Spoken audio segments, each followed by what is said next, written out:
Трансляцию. Надеюсь, что она будет проходить каждый четверг. Ну, или с какими-то нововключениями, как по типу был в субботу, когда я ездил в Петербург на выставку «Бато». Кстати, она продлена до 10 декабря. Так что вы сможете еще ее посетить. Пописываю давно всяческие текстики. Мне нравится небольшого такого формата эссе. Началось это в 2020 году. Ой, в 2000-м, 23 года назад. Было там определенное событие, после чего меня пробило вот на короткие тексты. И появился текст «Это твой последний танец». И картина появилась, сделалась совсем не так давно, по-моему, в 2018 году. Я прочту вам вот этот текст, который я написал тогда, и он каким-то образом соотносится с тем, что я написал здесь. Это твой последний танец. Это твой последний взгляд из этого мира. Наверное, потому танец преисполнен грации и восторга перед телом, которое он избрал своим жилищем. Наверное, поэтому слезы текут по щекам и падают на землю, рассыпаясь мелким бисером. Это твое последнее движение, которое ты совершаешь. Наверное, от того твои руки дрожат от испуга перед падением в неведомое. Это твоя последняя встреча со страстными глазами тех, кто хочет назвать тебя своей. Наверное, поэтому ты так печально смотришь на них, ведь ты отправляешься туда, где нет ни встреч, ни расставаний. Это твое последнее дыхание. Там оно тебе не понадобится. Это твой последний танец. Ну, вот такой был текст написан. Я пригласил модель, Алисия ее зовут, которая мне позировала вот в таком движении. Ей было сложно, и мы договорились, что она, как только она устает, как там вот так, да, она опускает руки, разминается и опять. Вот на несколько, может быть, там, секунд, конечно, не минуту. Потом опять раз. И так мы работали 3 часа. Она была в этой одежде, она, в общем-то, танцовщица. И очень важно, на мой взгляд, над такими работами работать, писать такие работы с натуры. Потому что, что-то происходит. Человек микродвижения делает какие-то, и изменяется состояние тех, кто пишет портреты, знает. И уловить вот эту эмоцию, то, что тебе, ты на волне находишься, какого-то впечатления, восторга, и уловить вот эту переменчивость, и то, что нужно вытащить, и чтобы это получилось, без модели это просто не удастся, никак. Поэтому я вас настраиваю на то, что если вы пишете такие работы, то писать с натуры. Мне как-то Олег Теняев, царствие ему, не так давно почивший, мы с ним разговаривали в ЦДХ на выставке, где он выставил огромное количество своих работ, но у него, знаете, там 3-метровый, и там был портрет Шукшина. Я его немножко поругал. Тогда, извините, Олег, меня извини, мы как-то так по-дружески всегда общались. Я, отругал за руки, которые у Шукшина. Я говорю, что ж ты, говорю, тут, пальцы, руки там. Он говорит, да я ж не с натуры писал. Я говорю, как так? Представьте, не с натуры. И вот поэтому художники, я себя имею в виду, меня это сразу резануло, я ему сказал об этом. Так что важный момент с натуры. Тогда, мы можем покрутить там что-то, повернуть чуть-чуть так, чуть-чуть не так. Освещение поймать, наладить. Ну, вот такая история. Так что небольшая история про эту картину. Я буду вам каждый эфир что-то рассказывать, что-то показывать. А сейчас несколько вопросов, вернее, несколько, которые вы задаете. Да? Юля мне помогает. Юлечка, что там у нас Да, первое? приветствую всех. Вопрос такой. Добрый вечер, Вячеслав. Что вы думаете о том мнении, что художник должен страдать? Страдать, да? И художник должен любить. Прежде чем... мне кажется, что мы вообще в этом чистилище, аду, ад это не где-то там. Это вот оно. Каждая душа испытывает страдание неминуемо, раз она сюда попала, кристаллизовывать свою тонкость. Поэтому художник, ты не художник, раз ты здесь в теле, по умолчанию ты не можешь не страдать. Пока все не отшелушится, эта капуста, листья все не отпадут, и останется вот сердцевина, плод сияющий, не страдающий. Так что, да, мы находимся на ладонях у начальства, которое нас бережно по этому пути ведет, и через страдания никуда не денешься. Это школа, которую мы проходим. И с чего я начал? Что художник должен любить, да? И чтобы научиться любить, а это, на мой взгляд, цель жизни каждого. И, да, ты проходишь через какой-то, я не знаю, как жернова крутятся, перемалывают в муку зерна. И вот пока, тяжело оба жернова тереться, но потом будет зато вкусный хлеб. Дальше. Да, Бордо спрашивает, а если бы вас оставили без всего, только с маркерами в кармане, маркерами это уже не без всего. Рисовали вы маркеры? Да, конечно, естественно. Да, вот они у меня тут в коробочке стоят. Но поскольку у меня есть и другое, я ими... наброски можно делать. Конечно, рисовал бы. Я уже 100 раз говорил пример, когда Репину врачи убрали у него карандаши, в краске ничего нельзя, он углем. Ой, он окурок где-то там нашел и рисовал окурком. Таких много примеров. Я не знаю, если у человека отбирают, например, ручку, бумагу в каком-нибудь ГУЛАГе, да, по-моему, Солженицын запоминал просто вообще все свое произведение, я не помню какое. Иван Денисович или что-то такое. Просто запоминал. Слово, потом следующее слово, потом 3 слова, потом 4, опять сначала. И вот так все целиком произведение. Не было возможности писать. Если я не прав, поправьте, но речь идет об известном писателе. Поэтому, наскальные рисунки делали тоже камнями какими-то. Что-то будем делать. Не будет ничего, будем музыку сочинять, будем тексты писать. Я не думаю, что прям бумага исчезла и краски или там какой-то кусочек, обломок карандаша. Ведь вся история в том, что живопись, да, как я понимаю, это инструмент для того, чтобы быть настоящим. Для того, чтобы быть в полноте, когда ты пишешь, ты наиболее экстатичен, наиболее полон, наиболее такой любящий, что ли, любящий жизнь. Поэтому отнимут одно, YouTube, может быть, отнимут, говорят, разговоры ходят. В Телеграм перейдем, ё-моё, что мы? Друг к другу в гости будем чаще ходить. Что там еще?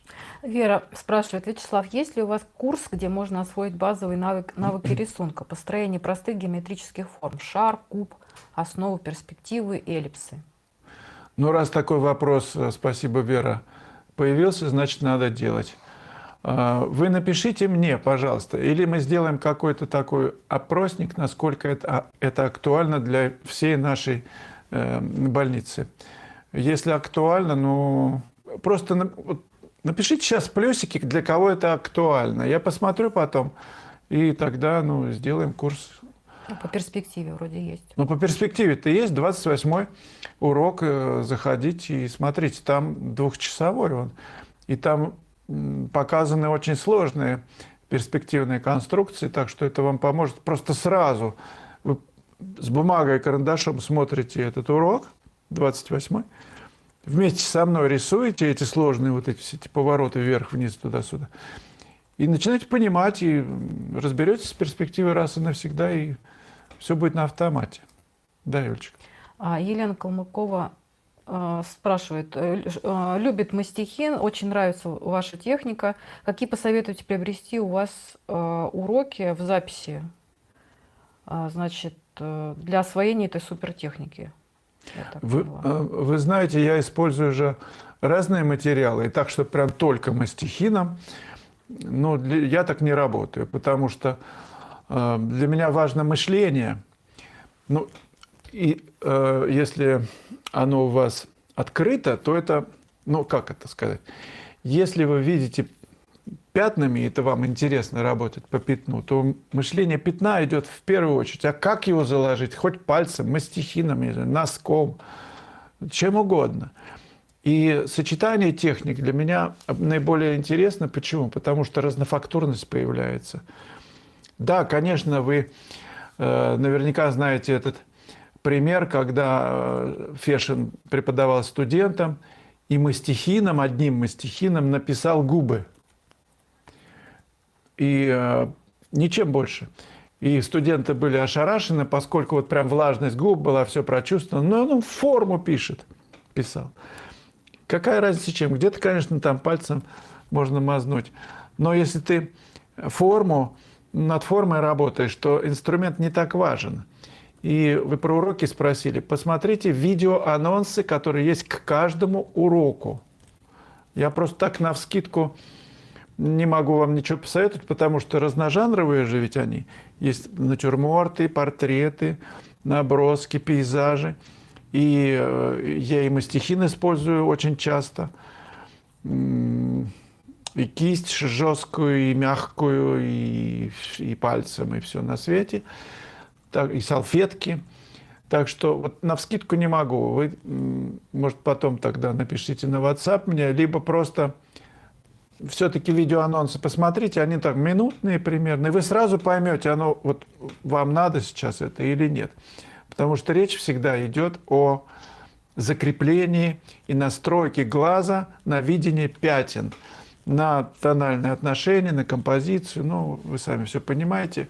А как достичь того или иного результата? Ну, это же вопрос ведения работы. Она кисточками, разными материалами ведется, Юлечка. Да, Вера спрашивает еще, Вячеслав, как вы относитесь к живописи акрилом? Пишете ли вы акрилом? У меня складывается ощущение, что акриловая живопись ценится меньше, чем масляная. Так ли это на самом деле? Если так, то почему? Акрил для меня очень сложный материал, я к нему как-то не приспособился. Почему? Потому что акриловые краски меняют цвет. Пишешь светло-светло, потом все туда, в темноту. Белила клавишу, там бум, и проседает. Причем поверх кладешь еще раз, а оно еще проседает глубже. Ну, те, кто пишут, наверняка это знают. Поэтому я все-таки пишу темперой. Ну, как-то все больше наброски делают темперой, водными красками, гуашью. Профессиональные темперы и гуашь очень хороши. Они дорогие, но они такие же, как акрил, кстати. И, ну, все-таки темперы, ну, соборы расписывают. Она прочная краска, она профессиональная, она ничего не бледнеет, не мутнеет, не углубляется. Поэтому я склонен вот, вас перенастроить на темперу. А ценится, не ценится. Хорошая живопись всегда ценится. На чем она написана и как, не так важно. Качество живописи ценится. Всегда и будет цениться, несмотря ни на что. Так что переориентируйтесь на качество работы. Но посмотрите, в музее Бродского в Петербурге есть работа Фешина, ну, там, казак с гусем. Но она написана темперой. Ну, наверняка знаете, он обхватил глаза у него такие ошарашенные, с зубами, такой обхватил гуся. Ну вот, не уверен, что акрил мог бы как-то конкурировать с темперой. Все-таки и писать удобнее, ну Ну, а ценится, я уже сказал, ценится качество. А в чем преимущество масляной живописи перед акрилом? Многократно преимущество более сильное. Больше возможностей. Но это как, я не знаю, ехать на Мерседесе и на, ну, не знаю, на какой еще машине. Запорожец уже даже никто и не знает. Но акрил это не запорожец. Это просто современная краска для других целей. Но что-то такое современное, такое, может быть, плакатное решение. Но многие на Западе пишут акрилом громадные портреты, там какие-то фигурные композиции. Но потом Нукзар в Латвии пишет акрилом, я видел, как он работает. Ну, яркая такая живопись. Ну, просто это не мое. Я ни в коем случае не против ваших экспериментов, но давайте сделаем так. Вы попробуйте писать там темперой, гуашью, акрилом, маслом. И это не значит, что вы выбрали одно что-то и пишете. Нет, ну просто разные задачи требуют разного материала. А преимущества масла, ну, просто неоспоримые. Ну, фактура. Ты не сделаешь никогда в жизни никаким акрилом то, что ты сделаешь с маслом. Ну, никогда. Вот, ну, не сделаешь. Не знаю, что еще добавить. Дмитрий спрашивает, скажите, что есть для вас шедевр? Какой вопрос красивый. Мгм. Шедевр. Ну, то, что невозможно повторить. И то, что сильно трогает сердце. Значит, качество живописи – это то, что нельзя повторить. А вот составляющая сюжет для меня… В принципе, сюжет все известны, да? Да, но как композиционно это расположено, тоже важный момент. Ну, если это какая-то сюжетная линия есть. Как это написано. Что мы видим на холсте. Ведь композиционное решение, ну, это ж… Ну, это основа всего, да? Если все грамотно расположено в холсте, ты тонешь от того, как это все решено. Каждый мазок на своем месте. Ну, хорошо, когда еще есть для размышления, как, ну, если там многофигурная какая-то композиция. Пейзаж, натюрморт, это понятно, художник пишет цвет, и чтобы он не написал, вот есть свет или нет света. Если восторг в картине. Вот, шедевр – это восторг художника в его полотне. Вот это передается нам. Его любовь к жизни, ну, к тому, что он делал. Это может и сложная быть работа, и такая какая-то мрачная, но все равно в ней чувствуется любовь. Бойня, например, Фешина. Шедевр, безусловно. Хотя это страшная картина. Или там Иван Грозный убивает сына. Безусловно, шедевр. Страшная. Но как это сделано, да? Ты в этот момент, буря эмоций тебя захватывает, и ты на волне, ты чувствуешь волну, на которой художник это писал. Ну, резонанс некий. То, что резонирует. Да, Юля? Михаил интересуется. Вячеслав, работаете ли вы вечером при искусственном освещении? Работаю. Если да, то при какой интенсивности освещения? Ну, у меня сверху лампочки такие светодиодные, и еще закрыто матовой такой, ну, типа кальки, да, матовой пленкой. Сейчас есть такие пластиковые пленки, чтобы был рассеянный свет. И чем шире, ну, чем больше этих светильников, тем, ну, главное, чтобы не был жесткий свет на холсте. Вот максимально рассеянный, приближенный к дневному ощущению. Все равно этого нет. И днем, конечно, это… В академии работают без светильников, по-моему. Ну, не знаю. Постараюсь, вот когда поеду Фешина снимать, в этот раз не получилось, то зайду в академию, спрошу, включают ли они искусственное освещение. Сейчас же короткий день, вот попробуй писать днем, да? Ну, включаю, да. Вы можете сходить в какой-то магазин, либо в интернете, просто когда будете заказывать светильники. Ну, вот я ходил в магазин, Я просто менеджеру сказал, что я художник. Есть ли светильники для, например, типографии? Можете забить в заказе, что для типографии. То есть точность цветовой температуры должна быть, да. А потом, да, мне подобрали эти светильники для типографии, потому что должна быть точная светопередача у людей, которые там вот это делают всякие, как они называются, ну, печатают. Ну, второй момент, значит, попробуйте заказать на каких-то известных сайтах, Озон, не знаю, что еще, Валберис или прочее, Яндекс.Маркет. Профессиональные освещения для типографии. Наберите, попробуйте так. Мгм. Значит, Алексей пишет: спасибо, Вячеслав, что открыли для меня художницу Ивету Лохматову. Это да, замечательно. Мне кажется, что она лучшая художница России среди женщин, и она гений. Безусловно, ее директор галереи назвал, что выдающимся мастером. С Иветой мы очень дружны, и надеюсь, что вот скоро, когда я поеду, мы опять увидимся. И я хочу сходить к ней в мастерскую и попробую записать что-то для вас. Если получится, и к Саше. Саша Тыщенко, ее муж, прекрасный живописец, может быть, и к нему. А он преподает в академии у Юрия Калюты вместе совместно, а Ивета ведет свой курс. И, ну, не знаю, хватит ли меня, вот, чтобы везде побывать, ну, постараюсь. Ну, прекрасно, да, пишет. А что еще там было? Ну, просто что он, она гений? Вот, да, он написал. Что лучше? Ну, вы знаете, ну, лучше. Что значит лучше? Красота в глазах смотрящего. Я просто не хотел бы, чтобы другие хорошие художники были где-то там сбоку.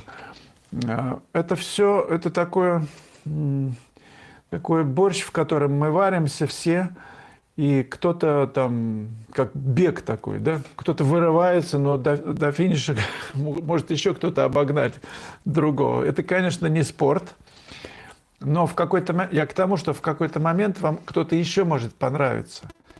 И для вас просто это лучше сейчас, да, безусловно, и для меня тоже. Алексей Заненко пишет, что Привет, Олег. Вы на выставке Бато успешно концертировали. Концерт. Вы учились музыке? Да нет, я не учился. Но очень люблю клавишные. У меня есть. Я все время Никиту Братусь, музыку, которую вы слушали, он хотел для меня что-нибудь написать. И что тебе, говорит, написать, что тебе сыграть? И я ему говорил, что Никита, вот сочини мне такую музыку, чтобы было ощущение, что ее нет. Вот. Ему это очень понравилось. Вот он записал 4 трека, гениальные. Но то, что вот я сыграл для Бато, который позавчера я выставил, да, я не владею инструментом так, как владеет Никита. Для меня это предмет для изучения, да, я стараюсь заниматься. Но тем не менее, то, что я сыграл, можете посмотреть картины, которые, как она называется, позавчера был Бато, выставка Бато в Петербурге, да.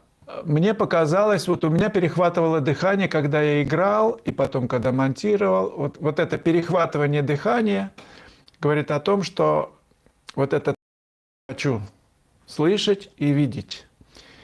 И следующие какие-то треки, которые я буду собирать, чтобы вам показать какие-то мои работы или чьи-то, я постараюсь, сонастроившись с человеком, с его живописью, что-то вот наигрывать, что-то импровизировать на тему того, чтобы это максимально было вот одно в другое перетекало, чтобы это было вот воплощено, вы понимаете, передачей того, что, дополнением к тому, что пишет художник, если получится. Буду стараться.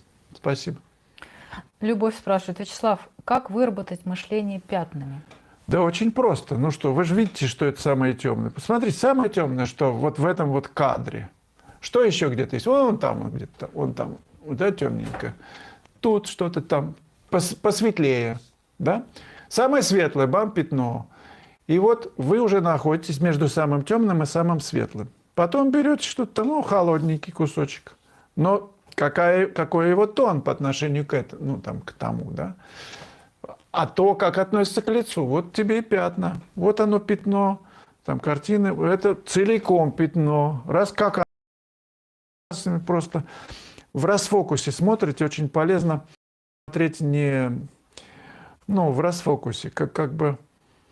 Как один художник, преподаватель, говорит, у меня перед вами преимущество перед всеми, потому что я плохо вижу. То есть у него все немножко в расфокусе, сильно, может быть. Вот вам и пятна.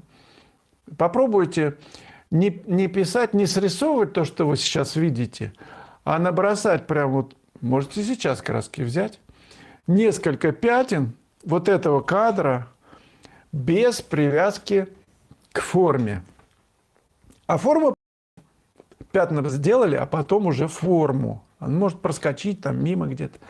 Один преподаватель сказал так, что смотрите на, ну, в кадр, вот на мотив, люди, например, ходят, ну, пейзаж, например, да? Или там портрет, не как на форму, а как набор пикселей.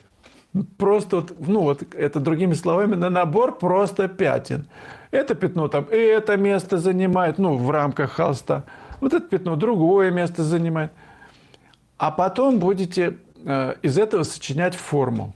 Ну, уже прорисовывать. Но даже, как Владимир Иванович Козин, это вот 100 лет ему недавно исполнилось в Латвии, художник, великолепный живописец, он сказал, что не нужно рисовать, когда ты пишешь. Нужно писать. Он такой мощно говорит. Ну, имеется в виду форму, ты лепишь форму мазками, ты не срисовываешь ее глазки там, ты лепишь, все время лепишь, как скульптор. Ну, вот такой посыл. Да, друзья, хочу вас попросить поставить лайки, потому что смотрит 106 человек, поставили 59, если... О, тогда я пошел, если никто не ставит. Уж, пожалуйста, надо же, ставьте, если да, вам нравится эфир. нашему же каналу. Если вы потом будете смотреть, кто сейчас спит, например, где-нибудь в Калифорнии, а сколько сейчас в Калифорнии, который час? Там уже утро, 4 часа утра. Можно смотреть. Мацкив, Елена, ты здесь? Ну-ну. Сара спрашивает, Вячеслав, если получится шедевр, получился, вы его легко отдаете или все-таки пожалеете? Вообще, как с легкостью отдавать работы, которые тебе дороги? Юлечка, скажи, ты же не отпускаешь работы, которые тебе нравятся? Да, для меня это сложно. Когда шедевр, я хочу их... И она всё время жалеет, что сохранить мы фонд. несколько работ в Америку продали, и все, вернуть уже невозможно. Да, мы решили какой-то фонд работ, которые вот значимы, ну, для нас, да, все-таки собирать, ну, как какой-то вот что-то такое вот, ну, пусть будет. С другой стороны, я настроен на то, чтобы каждая работа, которая с печатного станка выходит, ну, была достойна для того, чтобы ее показать. И тот, кто захочет приобрести, пожалуйста, будем разговаривать. Ну, сложно это, сложно. Сложно. Есть работы, которые действительно вот прям не отдам, да. Вера говорит, спасибо большое за ответ. И спрашивает про водорастворимое масло. Что-нибудь можете сказать? Стоит ли его использовать? Я один раз попробовал, мне не понравилось. Может быть, просто еще технологии недостаточно хороши. Но вот нет, в сравнении с маслом, я понимаю, что это удобно. Ну, ехать куда-то там, да? Я не знаю, на пленэр куда-нибудь далеко, на самолете лететь. Работы, конечно, положил их друг к другу, и проблем нет, да? Но те возможности, которые дает масло обычное, я не могу сравнить с водорастворимым маслом пока. На сегодняшний день, если кто-то другого мнения, напишите тогда и напишите, каким брендом вы пользуетесь. Я еще раз протестирую. Игорь пишет, что всему чату добрый вечер. Вячеславу огромный респект Привет. за его позитивный взгляд во Так, всем. лайки-то поставили? Сколько? Ставит 84 уже. Так, уже пошли. Хотел бы взять у вас уроки по пятнам, выбору текстуры, температурным критериям картины. Ну вот просто заявка такая. Ну, заявка-то, она уже осуществима буквально сейчас, Игорь. У нас же все уроки, которые я делаю, я просто в каждом уроке говорю, что мышление пятнами – это важно. Ну и просто посмотрите, как эта работа строится в уроке, которые вам нравятся.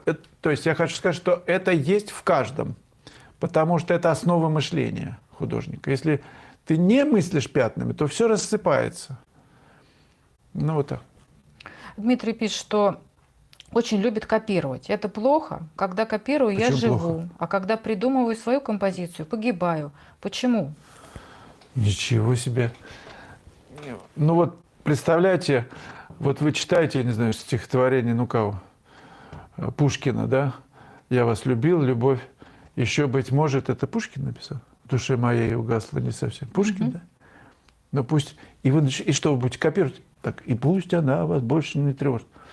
Сами вы можете сочинять стихотворение, но страсть, я погибаю, когда сам сочиняю.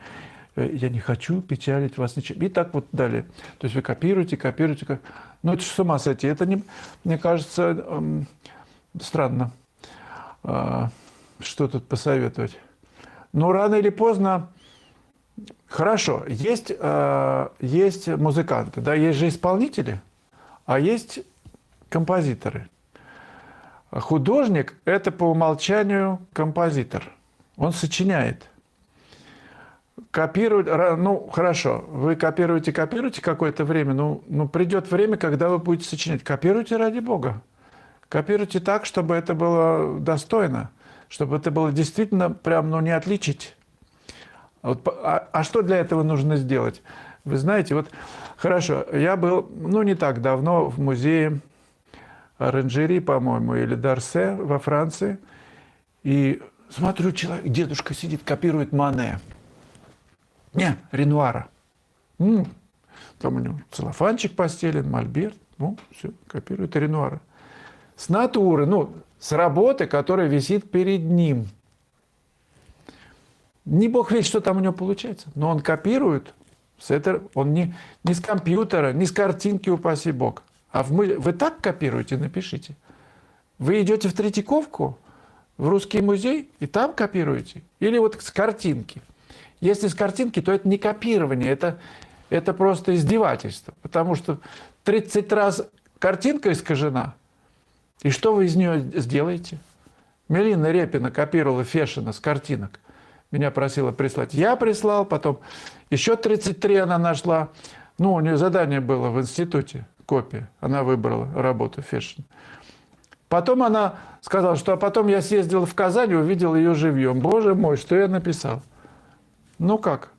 Так что, написал он, как копирует? Он пишет, что ему стыдно копировать. Что значит стыдно, если он живет, когда копирует? Спасибо, Вячеслав. Когда не копирует, погибает. Так, значит, в каждом музее есть какие-то там понедельники, какие-то выходные дни, где вы можете напроситься, подать заяву к СИВу и сказать: пустите меня копировать, я не знаю, явление Христа народу. Приходите и копируйте.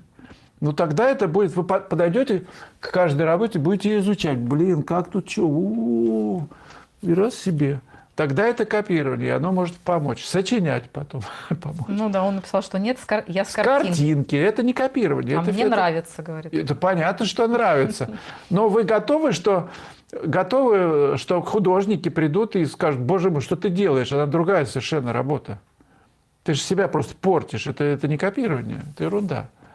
Как копировать, например, в академии? Они идут к тому же Фешину, у них там, благо, капустница висит, берут фрагмент и пишут прямо там рядом с капустницей эту капустницу. Кусок какой-то.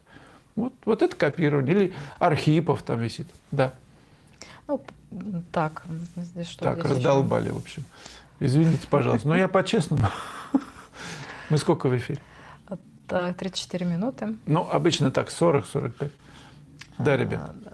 Тут Елена пишет, что подражательство – это первый этап ученичества, и Нормально. не нужно этого стесняться. Все равно потом, набрав опыт, каждый идет своей дорогой. Да.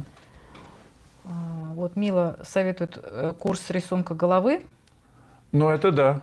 Это серьезно. Там Глаза в разных ракурсах, со всеми поворотами. Так, Да. сбоку.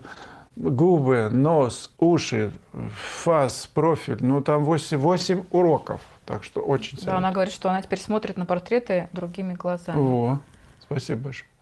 Ну, вот таких прям вопросов, чтобы нет, просто... Ну, тогда давай заканчивать. Ну, нет же вопросов. Хорошо, друзья. Тогда спасибо вам за то, что мы были вместе это время. В следующий четверг, я надеюсь, мы снова увидимся. И я подготовлю, что-то покажу вам еще. Расскажу, готовьте вопросы. Ну, счастливо, пока. Спасибо.